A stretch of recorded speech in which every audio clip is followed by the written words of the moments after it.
Sorry, we missed a few minutes of the starting part, but what I said during the that few minutes, I was trying to explain how this rotation matrix for rotation around y-axis was calculated based on angles between axis x, y, z before rotation and x prime, y prime, z prime after rotation. So with these angles written down, for example, I just explained the last one, z, angle between z and x, z before rotation and x after rotation, which means this and this is this angle. And when you look at this angle, you see it's beta plus 90 degree or beta plus 90 degree. You have 90 degree rectangle here and plus beta. So it will be cosine 90 plus beta. Angle between z before rotation and y after rotation, still 90 degree. These two are perpendicular. So cosine of 90 degree. And angle between z before and z after rotation is beta. This beta, which is cosine beta. By simplifying this, what we get is cosine beta, cosine 90 minus beta, cosine 19, cosine 0, cosine 19, cosine 90 plus beta, cosine 19, and cosine beta will be simplified in this matrix down here, as you can see. I hope it's clear now.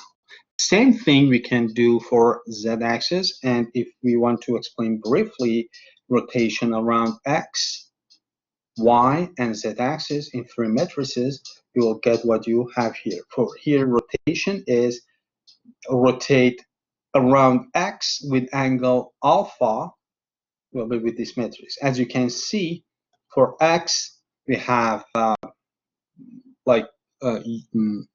identical. Change means no x before and after is the same, and the only part you see is rotation. For rotation, you see will affect y and z. For rotation around y with angle beta, again similar.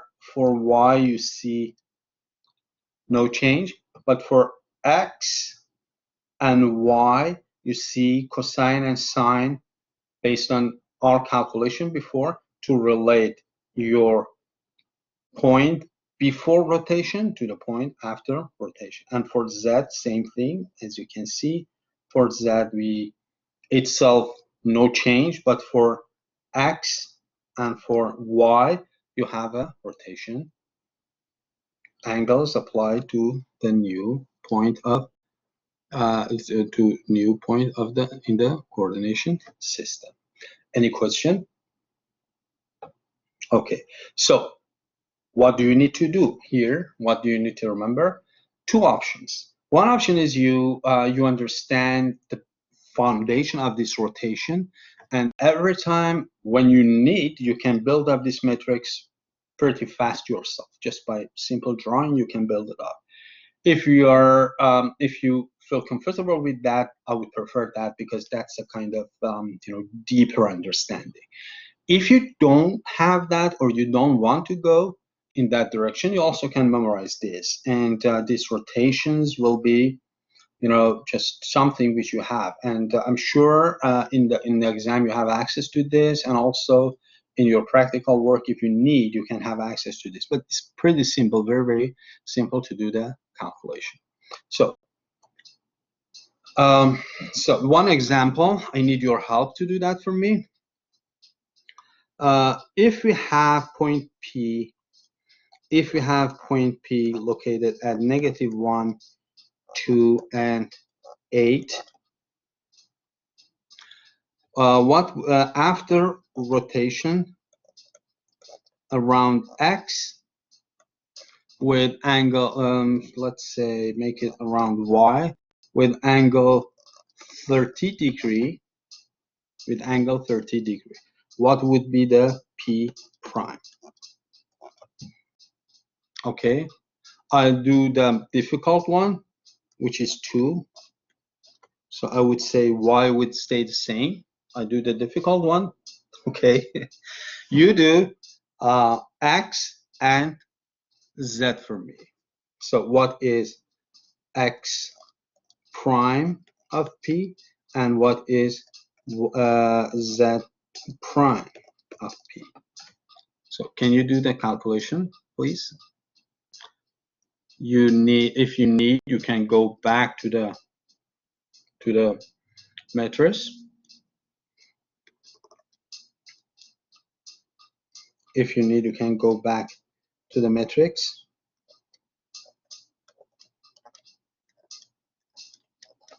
Here, I know that since it's y, x, y, z, x prime, y prime, z prime, I know that this one will be 1.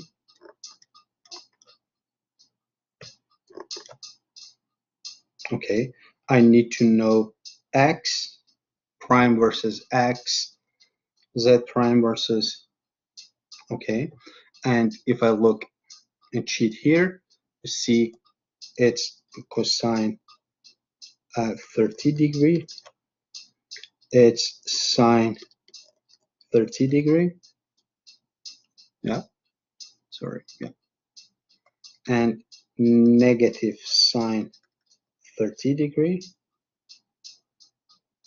0, and cosine 30 degree. So Paul did the bingo. So he says 3.134 for x and 7.428 for z. I need 2 more confirmations just to make sure. How do we do that? How do we do that? Okay, you know that x prime will be the original point as you have -1 times cosine of 30 degree, okay, plus 8 sine of 30 degree, true, and y, sorry, not y, z prime of p, okay, will be negative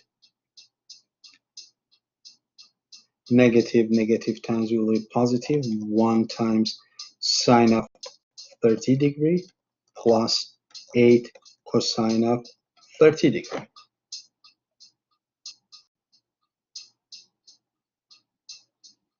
If you do the calculation, you will find the value. No one else did it?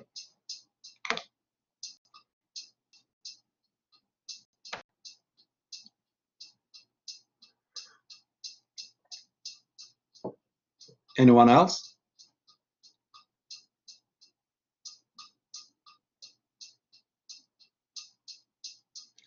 Anyone else? 1? Anyone else? 2? No more suggestion. 3. Okay, answer goes to Paul. Congratulations, Paul. All right. Okay, thank you. Okay, very good. So any question? Now, would it be very difficult for you? Would it become very difficult for you if I tell you that this angle instead of 30, it's 70? Shouldn't, because well, just changing the angle means changing these angle values here and in this calculation. Same kind of calculation with different values. Would it be very difficult for you if I tell you instead of y, we have rotation around z? Shouldn't. But the thing you need to do is instead of this matrix, you need to go and pick the z rotation around z matrix, and same calculation with 30 degree if it's 30 degree or different. Okay, so you see it's very simple doing rotation. Any question though so far? So What if I have a combination of two rotations? Same thing. Okay. Then, yeah. So we rotate this point. Well, we do this rotation. What would be the, so in that case, P prime would become instead of -1, according to what Paul said, is 1, 3, 13, 3, 4, 2, and also 7.428. Okay. What if then I do rotation around Z with 60 degree? What would be the P second for me? Again, I'll do the difficult part for you, which is the Z. And you need to find X and Y. X and Y. Again, well, you can refer to the matrices we had in the previous slide, but I do my practice. I try to memorize everything through practice. So matrix is very simple.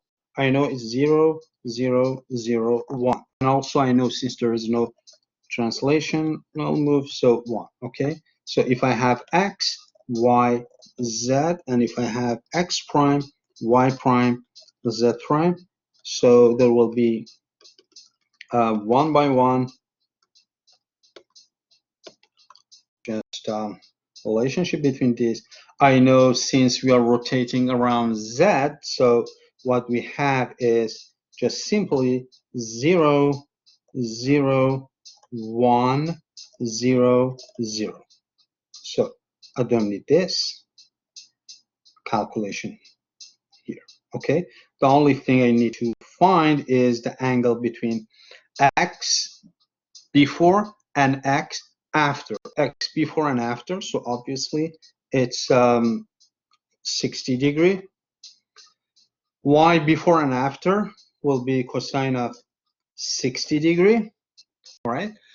Between X before and Y after, X before and Y after, because, well, depending on the orientation I have, so it's turning this way, so right hand side, so my thumb rotating in this direction means X will come here and Y will be, so this will be my X prime, this will be my Y prime, so X, Y.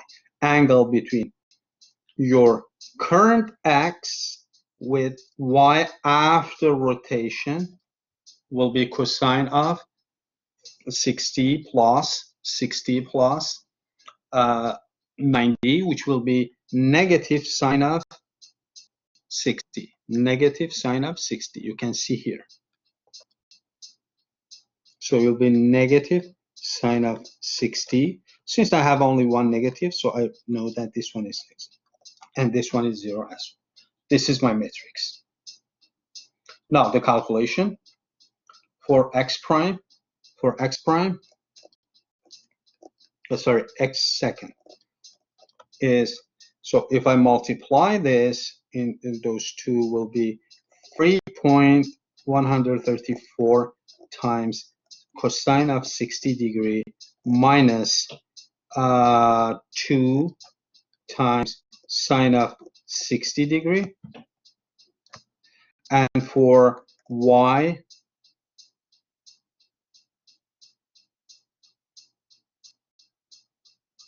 all right, you're talking about what you, all right, sorry, I didn't follow comments. So Y prime is, so I'm, again, same thing, it will be 3.134 times sine of 60 plus 2 times cosine of 60 degree. You do this calculation, you find them, okay? You said 2 is fixed. Oh, 2 is fixed. Look, Borhan, that was for rotation around y-axis. We did 2 rotations here. First, we rotated this point using this, and we got this. Now we are rotating this around this, and we are getting this. Rotation one after each other. That's what happens in the robotic, right? When you have a robot arm, one rotation, another rotation. You combine these rotations together. So I'm trying to do some basic practice to understand that, right? So 2 was fixed when we rotating around X, around Y, but now we are doing something different. So I still don't have any answer. Paul made a mistake by angle, and Borhan made a mistake probably by position. So 3.134 times cosine of 60 minus 2 times sine of 60 will give me these two numbers.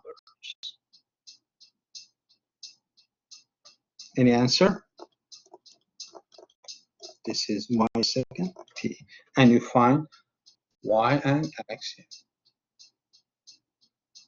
Oh, okay, good. So we have answers. It would be negative 0.165, and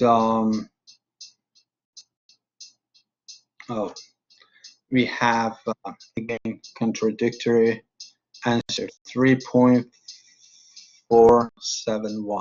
Sorry, 714. Yeah, 3.714 after 2 rotations. Okay, very good. Any questions so far? So we are growing, we are learning, we are growing, we are making it from the beginning. It became so. And in the scale of 1 to 10, what was the difficulty of rotation? For the other one, it was super simple, very simple. So I want to answer from everyone, please. In the scale of 1 to 10, what was the difficulty? Not gonna answer that, Borhana.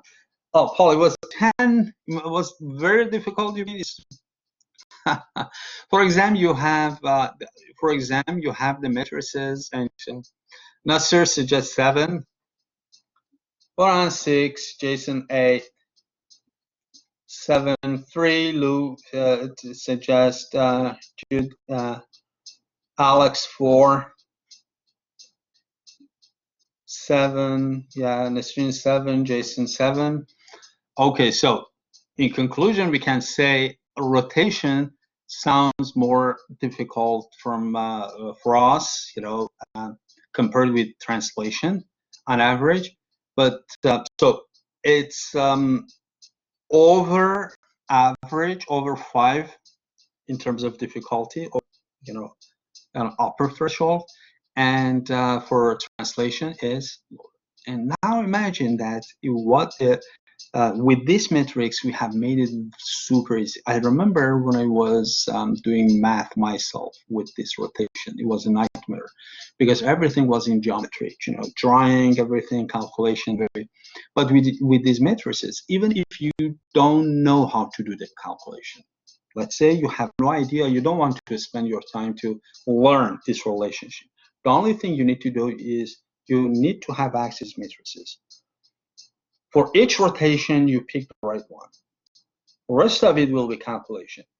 If you do it by hand, yes. But if you have Octave or MATLAB, okay, with you, this is super easy with MATLAB. Just in MATLAB, you define this matrix. You just have a rotation. You give an angle. And actually, you can define, if you don't have, you can find a rotation function inside. You say just rotate this point with this angle. That's it. That's the calculation. For machine, it's super easy. For calculation, for computer, it's super easy.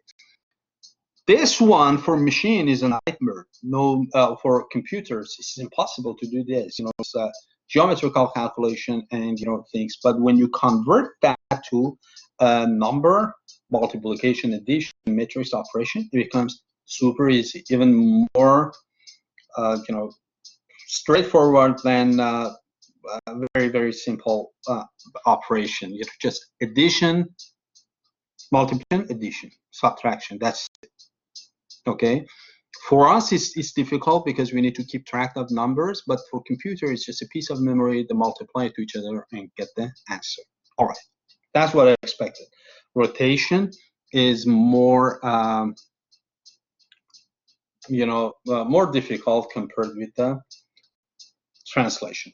And now if I have combination of them, and this is how we found this rotation, and if I have combination of these together, same rule applies. Same rule applies. So if you have your the coordination system rotated both at the same time around X and around Y and around Z, all of them, same kind of mentality. You have, sorry, original X, Y, Z. You have after rotation X1, Y, Z. So what it says, it doesn't say prime, it says X0, Y0, Z0 before rotation, and X1, Y1, Z1 after rotation. You find angle between them and use the cosine rule. What is the angle of X-axis before rotation and Z-axis after rotation? That gives you this value. So these angles are angle of between X-axis before rotation and X-axis after rotation. It's a simple rule. Or you just, as we need, you just do rotation one after each other. Same result will be there. Okay. Any questions so far? We are going to change the tune again. No question? Pose and displacement. So whatever we learned so far are about just basic geometry and the relationship between points in space. Between points in space. Remember, I told you last week that everything we have in geometry in this calculation are just based on point. Means we don't define any orientation. We don't define any, we don't have 3D objects. When we work with robots, actually we have 3D objects moving around, and 3D objects including our robot and also the work item or the workspace. Is everything is 3D. The item we are working is also 3D, and the orientation of the end effector of the item of the robot itself, the arm, all matter. Okay, to model that, we need to use what we learn and extend them slightly, just to learn to have a better understanding of robot movement and geometry, what we call robot kinetics. Okay. In the previous section, we have learned how a point is translated or rotated around the axis of the Cartesian frame. Okay. And again, I said we limit ourselves to Cartesian system. If you remember the coordination system, when I was talking, Cartesian is the one which is most popular, but it's not the only one. We have others. And whatever I did in rotation, in translation, can be done in other coordinating systems. Different, some of them are more difficult, some of them are easier. In this course, I limit myself to Cartesian, nothing else, but you have to know as an engineer that there are other coordination systems, and everything we do here, somebody else might do it in another coordination system for some reason. You might have a robot with a completely different structure, and they might have found out that it's easier if we model this robot in a cylindrical coordination system or in spherical coordination system. But here we are Cartesian people, and we don't go out of that. Okay.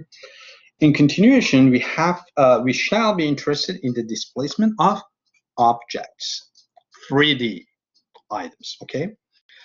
We can always attach a coordinate frame to a rigid object under coordination. Here we deal with the pose and the displacement of the rectangular frames. So what we consider are rectangular frames. Although it's not the most general, most complicated form, but it's useful and it's enough for us. We see that a homogeneous transformation matrix describes either the pose of a frame with respect to the reference frame, or it represents the displacement of the frame into a new pose. Okay, orientation and displacement, combination of these two together. In the first case, the upper left 3x3 matrix represents the orientation of the object. You remember the matrix we had just using this open space on top. Again, we had one translation part. This part was fixed, and we had this rotation part. It's talking about this, right? This is for translation, and this is for rotation. So in the first case, the upper left 3x3 matrix means this one, all right, represents the orientation of the object, and the right hand 3x1 column, this one, describes its position. And the position, it's center of mass. It's center of mass. The last row of the homogeneous transformation matrix will be always represented by this value. We already know that, and we have no problem with it. We learned that it has a useful effect. It's harmless. We just keep it there. Having said that, if a mathematician comes to our class and looks at that, they will start to generalize, make algebraic relationship, how this system in terms of algebra works. We are not dealing with that. We put everything out of the class, but this we just simply add this at the bottom and use it. Okay, we leave that for theoretical robotic people to do that for us. Okay. Pose, in the case of object displacement, the upper left matrix corresponds to the rotation of the right-hand column, and the right-hand column corresponds to the translation of the repetition of what we said before. Let us consider the following product of homogeneous matrix, which gives a new homogeneous transformation matrix. This is a very, very important, although it's math, although I promised you not to go in math, but this is a important characteristics you have to remember. Homogeneous matrices, when you multiply them together, you always get a homogeneous matrix. It means you always get this part 0, 0, 0, 1, 1, 1. 0, 0, 0, sorry, 1. That's a very good characteristics. That would be a disaster if I do rotation, rotation, rotation, then I get something which I cannot do anything with. So that's a very good characteristics. Look at this, what I have here. So I have an object. I move that object 4 steps on y-axis, on x-axis, 3 steps down on y-axis, and 7 steps up on z-axis. Okay, and I do rotation around y-axis with 90 degrees, and I do rotation around z-axis 90 degrees. Okay, so if I cover this part, and say don't look at this, I wish I would do that. You should be able to write it down, these translations, these different operations, okay? You should be able to do that because they are easy operations for translation, okay? Which would be this matrix. I know here in this translation, I don't have any rotation. It means this part is identity matrix. no rotation. Okay, no rotation. The only thing I have is 4 minus 3, 7. 4 minus 3, 7. The first example we did, super easy. And in the scale of 1 to 10, you said it's well, between 1 and 3. Very, very, very simple to simple. Doing that. Rotation around y-axis with 90 degrees. Here I'm not moving because it's just a pure rotation, no movement. All right. And for the 90 degree with y-axis, I know for y-axis this is same, right? Will be a cosine of 90, sine of 90, negative sine of 90, sorry, and cosine of 90. That's what I have based on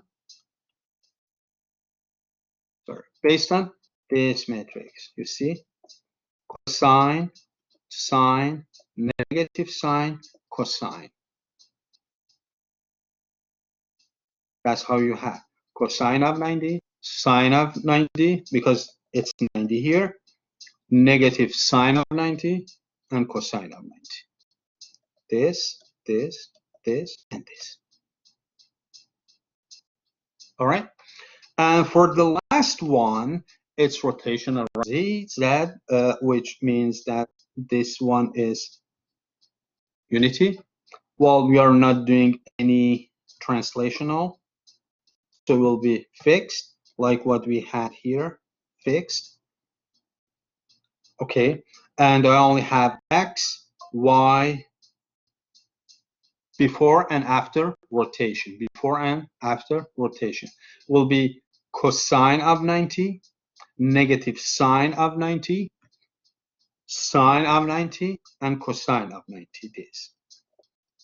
How do I say that? Based on, again, this matrix, cosine, negative sine, sine, cosine. Now, here is the beauty. Now you can combine this in one single matrix. Instead of doing one after each other, you can just do it in once. In this one, you see you have both rotation and translation, both together. Both are included in this matrix. Both are included, and it's homogeneous again. So you see down here you have 1, 0, 0, 0, 0, 0, 0, 1. You have translational move, and you also have rotation. When you apply this, what happens is you move on X, you move on Y, you move up on Z. So if I change the, sorry, if I change the,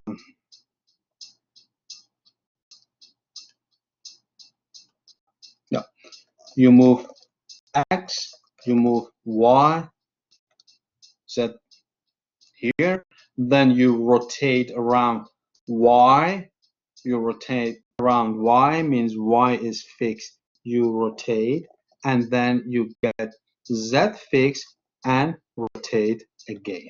So your object will be moved and rotated at the same time with this one single matrix. So the good point is now, if in my robot, if let's say just let's assume that we have a robot with this movement. Now I have an object here, whatever object it is. I don't need to go through and do repeat everything for this new location or for this new coordination system. I have just one matrix. You tell me one point based on previous coordination system. Right away, by one multiplication, I told you what is the coordination in the new system. Or if you, well, let's say if this one is the base of the robot, and this is the end effect of the robot, just for the sake of example, You know this rule, so when you have done this movement, or this is the location of your end effector. If you know the coordination of the object for this system, you can right away find it for this system beautifully. Okay, so that's one of the actually one of the benefits of this uh, approach, this system. This is something you can just simply do both rotation and translation with one matrix. You have rotation on one and translation on one part, and rotation, x versus x, y versus x, z versus x, and so on and so forth. You can do the calculation for every 3D movement and pose in the 3D space. Any question? This becomes even just a point, just opening brackets. Now, think about what I said before about speed, energy, torque, and acceleration. I told you that would be difficult because yes, it is difficult. I'm moving around and I want to find, let's say, speed of the movement of points, just in painting a machine or in welding machine. I want to do the calculation. Just if I want to do the calculation in the ordinary way, it will be very difficult because I have to, do all these calculations. But if I know how to do these matrices, then we learn that these matrices or this approach can be used in those calculations as well. So you can simplify, you can make your 3D changing space, cut it back to just simple calculation as we already know, and we know how to do the calculation. And there are other benefits of this as well. For instance, inverse of this matrix can easily be found by just transposing this part. So we'll talk about that later in this point. Questions so far? So what do we learn? What do we learn? We learned translation and how to write it with homogeneous matrix. We learned about rotation and how to write down rotation with homogeneous matrices. Okay, let's have a look at a couple of examples and we close down. Displacement of a frame with respect to the relative coordinating system. So here, the example I said before, this is the same example. So you move this much, and this much in x, y, and z. So 4, this is -3, and this is 7. That will be the new center. Now, within this center, you do rotation around y like this, and then you do rotation around z, which is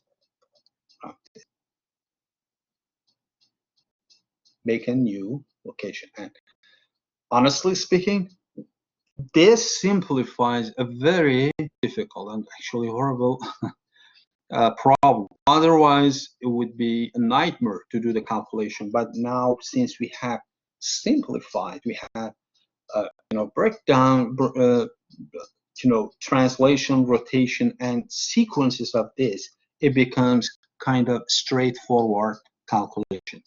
I understand that calculation is not super easy because we need to do matrix multiplication. We also need to have calculator for trigonometric, sine cosine calculation. But compared with what originally it was, it's super easy. Again, remember that. Look at what we have done. We have got a system or a frame. We moved it around and we rotated in 2 directions. And now you're asking me, okay, what is the coordination system? Your coordination in this system. With these matrices, it's just a matter of one multiplication. I can do it. Without this, if I take this out, if I say you cannot use these homogeneous matrix, but find the new location. will be super difficult. It will be very difficult to do that. You have to, well, I don't, honestly speaking, I don't know how to explain it. I don't know how to do it in details. I'm sure it takes me at least half 1 hour to do it. If I want to do, well, like a very, basic calculation. With this matrix, it's like let a multiplication and find the new location. Well, another example here. I want you to have a look at this and tell me what do you see? How x, y, z is converted to x prime, y prime, and z prime. What do you see? So I want suggestions. Like rotate, translation, or you're talking about translation, rotate, or translation, rotate, translation. What do you see here? From this to this system, how did we do that? Is it like rotate, translate, rotate, or what? Please have a look at it and try to figure out.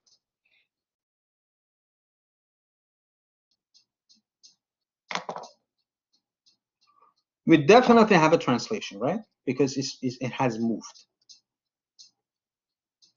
I can see that there is a movement here, there is a movement here, and there is a movement here. I can simply figure out what is the translation.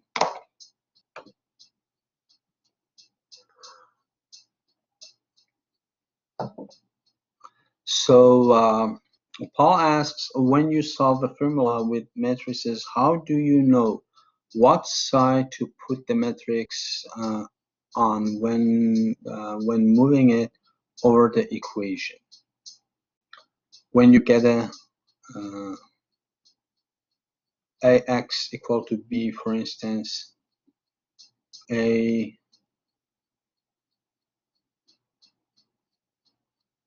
yeah, exactly, that would be different. Well, it's not related to this, but okay, I answered that, but it's not related to it. I hope it won't make others confused. But what you say when I have equation like this, you have to, what I do, I have to multiply both sides by a number. So I would multiply it by this.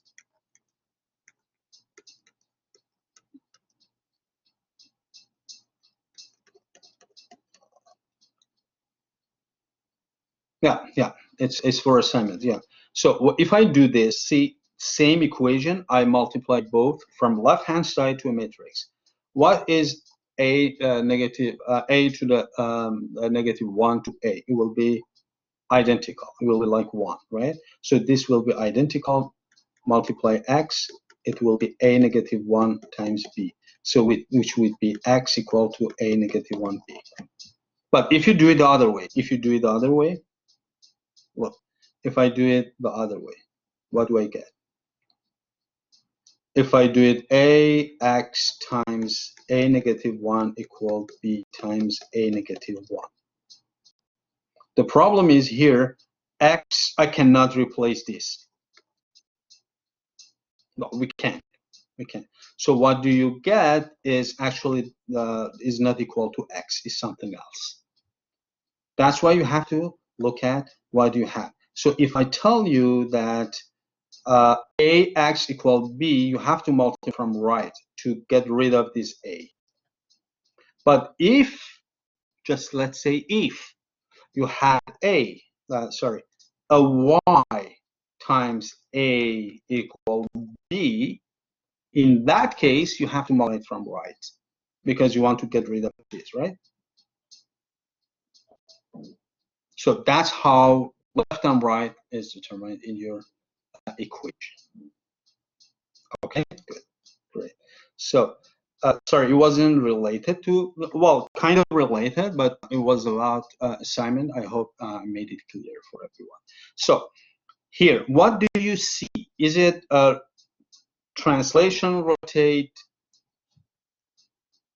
or translation rotate, or we have both, right? Because you see now x is in the direction of y, z is in the direction of x, and y is in the direction of z. So we have a translation like translation of 8, -6, and 14 here, right here. So I have translation of 8, -6, and 14 times a rotation. So rotation around who?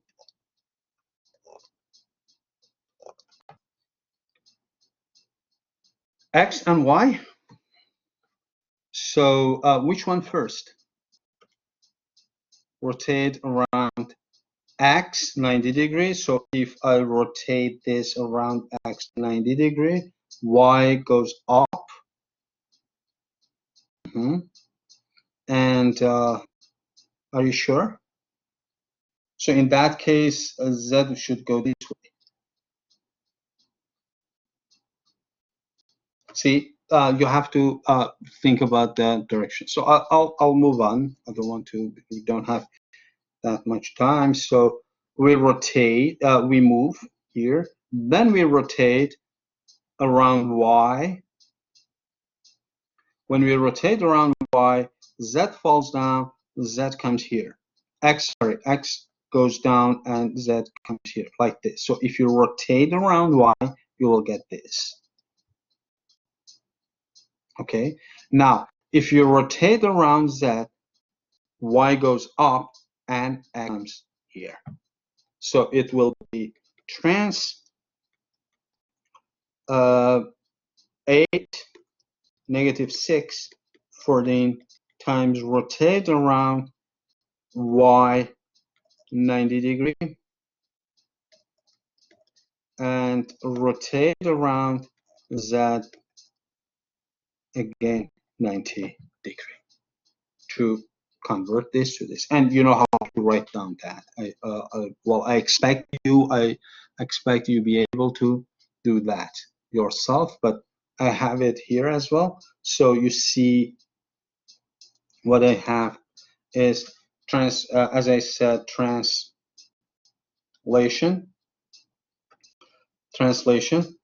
8, -6, 4 for the movement here, and for the angle, the one which we didn't rotate around is X. Okay, is X. You see, we didn't have any rotation around X, but we had rotation around Y and Z. So we have changes for Y and Z based on rotation. And I hope you will be able to do that. Okay. So now, I think we don't have time for this. I want to leave that for next week, which gives me an opportunity to go over and make sure I have digested everything. I briefly explained, but I'll come back and do this again next week, all right? So here, what I want to do, I have a frame, this frame. You can look at this in your slides as well, this frame. And I want to do a sequence of operations, sequence of transformations on this.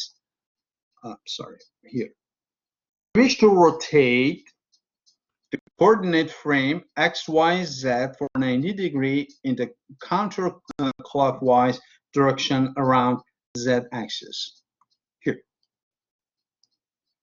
X, Y, Z, I want to rotate it 90 degree like this. So it's either, let's say this is, I hope you can see my cell phone. I want to rotate this up. Okay, so it's originally in this, it's flat in this way, so I'm rotating around y-axis like this. Then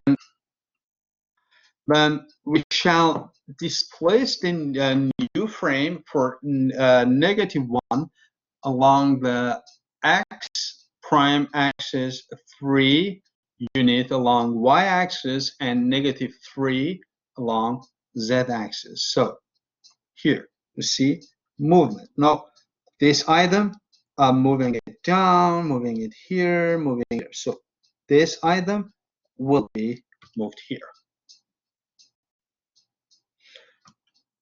And then at last, this frame will be finally rotated for 90 degrees around the y-axis in the positive direction. So look, this is y-axis. Can you see that? This is y-axis. So I have it like this, and I rotate it down like that. I want you to find the metrics for that. I want you to find the transformation matrix for this sequence of operations, I told you before that when we're working with robots, we don't do this calculation. Why we don't do that? Because ABB, because Fanuc, because Mitsubishi, because whoever have designed that robot has already done those calculations inside the system.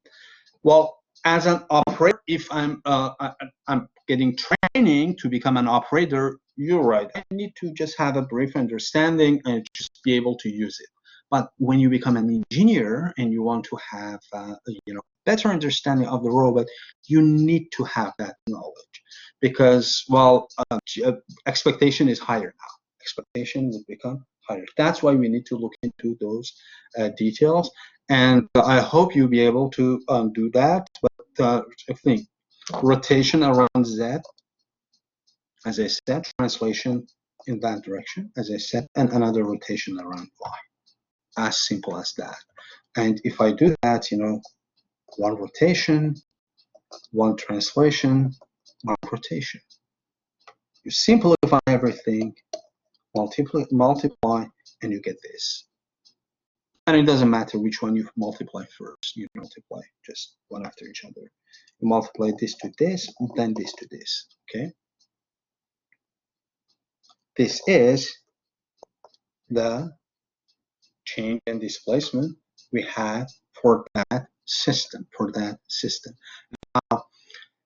Now, if I have, details of the original change, so if I had something before, now I want to look.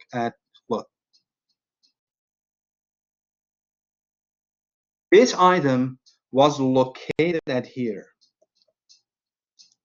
2, -1, 2.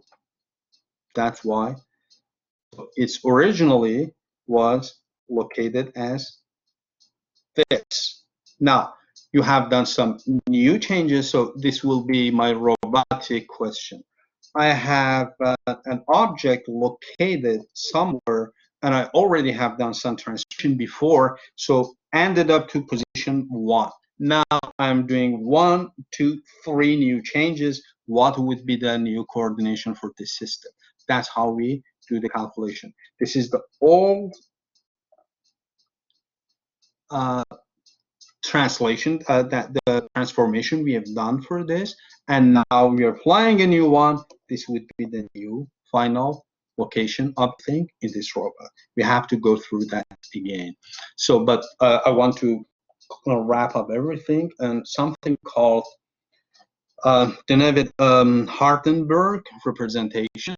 Well, what we did actually is very closely related to that, and that would be our geometrical robot, which I'm going to talk about later. So the basic idea here is all those complex movements or those different kind of movements you do with robot, you can break them down to steps. Translation, movement, and beautifully, well, I got this from a reference, and that's a reference actually. You can see the original one. It says when I have robot joints, actually, I can say that at each joint, there are two possibilities. Either at that joint you can do a rotation. If we make things standard, that z-axis will be the rotation axis, okay, and or you can have some translational movement. It can be a fixed translation, or variable translation. Both are possible, right? You remember joints, some of the joints can do translational movements, some of them are just fixed. You're here, you go there. Or you're here, you're coming here, okay? So it says transformation from one system, let's say base system, to the tool system up here can be represented, can be broken down into sequence of homogeneous matrix multiplication, while simply as rotation, translation, one after each other in a normal manipulator robot, which we mostly have in industry. So it says EH convection coordinate frame are attached to the joint between two links such that one transformation is associated with joint and link. Link means linear translation, can be, as I said, just link length, a fixed translation, or can be changing or moving link, which is translational movement. So we have rotation and translation one after another. The coordinate and transformation along a serial robot, which is the main type of robots we are looking into. Manipulator robots are serial as well. I explained what does it mean serial robot, consisting of n links from the kinematics equation of the robot, which is sequence of these matrices, all represented here. I promise to come back to this next week as well, just to make sure everything clear. But I'll give you some also assignment to do exercises and try it yourself and see how difficult or how it be done. Here.